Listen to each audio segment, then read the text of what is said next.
and this time we're going to talk about calendula because it's such an amazing herb. It's a real all-rounder, and we shouldn't really say that about herbs being an all-rounder because, you know, lots of them aren't, but this one does lots of skin stuff. I mean, not only is it beautiful, it's so useful for all of these skin problems. Hello and welcome. Mentoring with Geraldine is a bite-sized practitioner podcast for naturopaths, nutritionists, herbalists and practitioners. This podcast responds directly to your needs, the needs of the practicing natural therapist. With interviews, herbal discussions, something business and something clinical each week, you'll get the variety you need and enjoy to stay motivated in practice. Hello, everybody, and welcome back to Mentoring with Geraldine, the bite-sized podcast. And today I'm with Christine Thomas from the Herbal Extract Company of Australia, based in Sydney. And we had a wonderful chat last time about elderberry, and this time we're going to talk about calendula. Now, I do want to remind listeners that if there are general public listening, these are just simple uses for calendula. And if you have an illness or you need treating, then please make sure that you see an accredited practitioner to do so. Every herb does have contraindications and things that we should avoid with other things we're doing. And naturopathy takes on a full lifestyle system. You know, we look at everything that's going on with you, and what you might think is right for you, we might disagree. So please make sure, if you're a member of the general public, that you go out and you make sure that you're getting the advice from someone who's accredited in herbalism. For the practitioners out there, part 2 of this with my mixes and what I do with it are in the Academy. So please make sure you've joined the Academy. So Christine, lovely to see you again. Thanks for being here. And so calendula, one of my favorites. I do lots with calendula. Yes. So tell us about it. It's very beautiful, sunny flower. Yep. We use the flowers. I have some flowers here. Oh, you can see that. This is our raw material. Yeah. You can see the petals. Yep. So the beautiful dried petals of beautiful millions of calendulas, millions and millions of calendulas. Yes. This is what we use to manufacture our calendula. I mean, the bottles that's the calendula. Yep. One. So, yeah, I mean, it's famous amongst herbalists for treating skin. Yeah. Topically and internally. Because it has that alterative blood cleansing lymphatic action, anti-inflammatory. Yeah. Yeah. And it's like a gentle herb, because it is, you know, quite common. I mean, it just grows all summer through your garden. I've got some that are about to bloom when spring comes. I can't wait to watch them just bring the sun into the garden. Absolutely. I've got some in my garden. So mine have been, they're slow, but I have them all the way through winter in my garden coming up. Oh, really? And yeah, I don't know. Maybe I'm a bit special, but I've got, it's actually a very protected raised bed by the fence and by the side of the house. So it's actually quite warm there. So I managed to grow lots of things that I don't think would grow in the rest of the garden. And my beautiful calendula flowers are one of them. And I actually make oils. I make calendula oil because calendula is so amazing for the skin. So you were looking at a randomized trial with the calendula. Do you want to tell us about that randomized trial with the calendula? Yes, we love a randomized trial with humans because it's we do. Well, not unusual, but it is difficult because you know, the herbs, like you were saying before in another time when we spoke about just using a simple, because we use the herbs usually in a formula, so just having a trial with one herb is always good. But this one was a topical trial, but it was done this year. Yeah. It's always good. So when I do the research, I always like to get the most recent studies. I try not to include ones from like the 1980s, for example, because you'd hope that we've sort of advanced in our knowledge. So this one was a randomized trial, and they're the gold standard, using calendula ointment for episiotomy after childbirth. And that's usually associated with increased risk of pain and bleeding and painful intercourse. So it was done on 50 women. That's a good sign. And 4 hours after the episiotomy, they put calendula ointment on, and they did it for every 8 hours for 10 days. Wow. And the ones who received the ointment, compared to the standard care, had significantly lower pain levels. Wow. And that was starting from day 2 to follow up. Right. So that's some good evidence for calendula ointment. We know it works. It's got a traditional history going back, hundreds of, even thousands of years, for, rashes, itchy skin, like even wounds, cuts. So it's good to have some solid evidence that's recent to show that it actually works. Because, I mean, it's antibacterial as well. And so that same ointment for an episiotomy is going to be great for any wound anywhere on the body. So with women that I've seen in the past, they give birth, and sitz baths are, we encourage them to go in a salt sitz bath to clean the area, to soothe the area.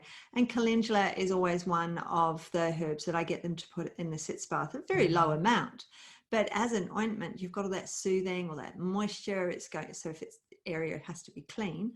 But adding that calendula cream to to any broken skin or any wound is going to encourage that healing because of the moisture and the antibacterial properties of the calendula. So, I mean, not only is it beautiful, it's so useful for all of these skin problems. So, I mean, as a herbalist, it's one of the herbs we learn, in and on. So if you're going to give it to somebody with acne, certainly wouldn't use an ointment for acne, but if you were going to put it on the acne, then you'd give it to them internally as well, because it's such an amazing herb. It's a real all-rounder. And we shouldn't really say that about herbs being an all-rounder, because, lots of them aren't, but this one does lots of skin stuff. So an all-rounder, perhaps externally. Internally, it does have contraindications, and it's in a very low dose herb internally.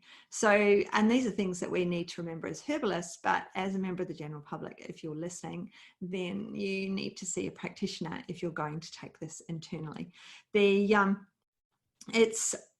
What was I going to say? Nappy rash as well. So this same ointment, this same calendula cream can be used all over the baby and all over the mother's body. It's great for nipple rash. It's great for the ointment for the episiotomy scar. It's great for baby's cradle cap, for rashes on the baby. It's soothing. It's very healing. But as a cream, yes, we can make creams as herbalists, but you can certainly buy. There's some beautiful, beautiful branded creams out there on the market that just work amazingly well. So as the herbalist, we're using that tincture, but we're also, I make oils with it.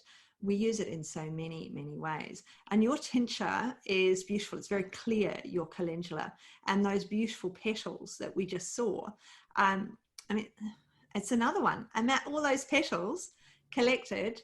So mostly with our herbs, it's the people who are going around on these farms, they're often hand picking these things. It's not like, so it is a bit like grapes, in that some grapevines and some vintners will have a machine that goes down the line and takes all the grapes. But most will have a picking day, and they'll get everybody to come and pick the grapes, and then they make the wine. And with the calendula, you've got people actually picking the calendula flowers as they're flowering, so that they can dry all those petals, so that you can turn it into this, what is an incredible medicine with it's got so much energy, so much power to help the client and to help them on their skin. Insect bites, things that you just wouldn't think of. And I've put it as a simple on, not on cuts, that stings. Then I've watered it down and put it on as a simple on cuts and things, but I have actually put it as a simple direct on stings, and that's reduced the sting itself. and just soothed because of the tincture, because there's so much in that tincture. It's quite a high alcohol level in the tincture, I seem to remember offhand. Yes, ours is, I'll just check, our bottle is 60% Yeah. So, alcohol.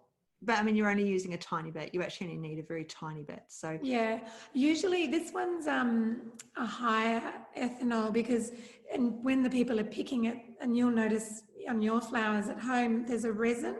yep. They're very resinous, and you need that high percentage of ethanol to extract the resin, which has the anti-inflammatory Right. action in it.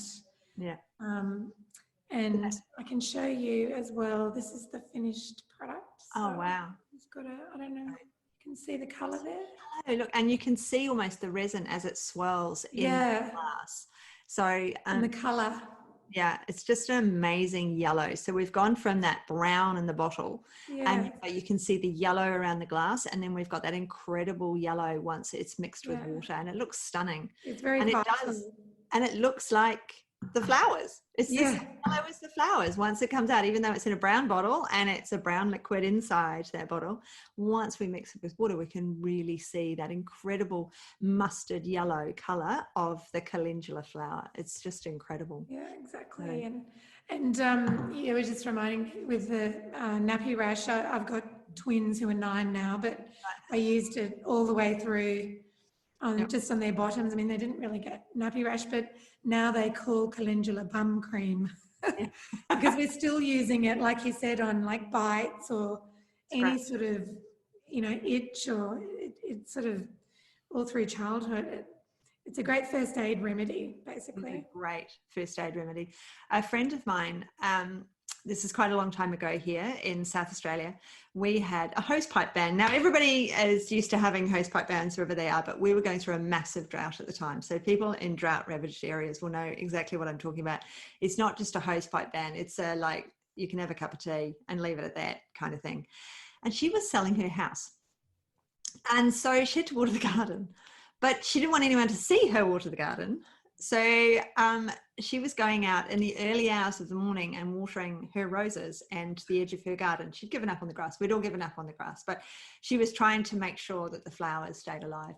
And because she was doing it at 2 a.m. in the morning, it was very hot here, she fell into the roses. She fell into the rose bushes. So then when she came to see me, I was like, you know what? You kind of deserved that. I do understand why you did it and why you're out there watering your plants, but you did deserve to fall in the rose bushes because you shouldn't have been watering them. And she said, well, they're not healing. Like, these scratches aren't healing. There was obviously something on the rose, on the thorns, that were preventing it from healing. And so I whipped her up. I put the calendula with a couple of other herbs into a little bottle, and I told her to put that with water, and she was to wipe it on. And I made her a calendula cream, and I sent her home with both small amounts of both. And within a couple of days, on the blower, Geraldine, this is amazing. They've started healing. You can't even see the ones, they just weren't healing. She came to me and they weren't healing. And so it's amazing how one little flower can solve so many problems, even though she got her problem through her own error and she shouldn't have been doing it. It's a great case study. Yeah, that is a case study. The rose fall.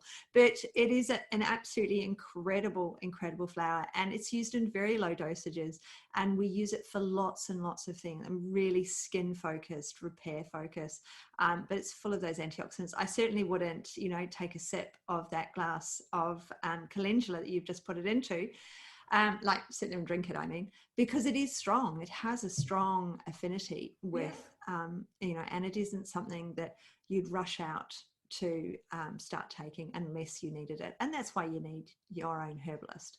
So herbalists who are listening, remember that those mixes are in the academy. So calendula also has an affinity with the woman's reproductive system. Now, personally, I've not used it reproductively, but that isn't really a big focus for me in my practice anyway. But Ruth Trickey, who is a very well-known Australian herbalist, she uses it for a number of female reproductive issues and uses it in a mix. Okay, so it's not used as a simple.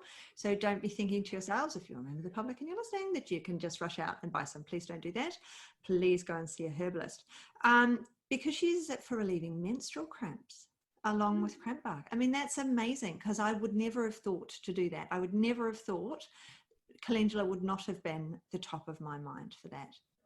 So her uses, what else was on that list? For acne, as we mentioned, and breast lumps, which is the lymphatic action coming through. Yep. Vaginal dryness. See, I wouldn't have thought to use it for vaginal dryness. That wouldn't have leapt out at me at all. So in menopause and menopause, and then reducing fibroids, endometriosis, and pelvic infections. So it's versatile. Very versatile herb. And I mean, I wouldn't have thought to use it for many of those. So all of you that, all herbalists that are part of the Herbal Extract Company's mailing list, you'll be getting these highlights. And so Ruth's highlights are written on the, we're all getting them. I think you can see that. Those people are actually watching this on YouTube. The people who are listening, if you've not joined the Herbal Extract, you just email Kim and she'll put you on their list, and then you can have all of these highlights, and they're creating a book with all these highlights. And so you will see all the other highlights for using the calendula. They're beautiful, beautiful calendula.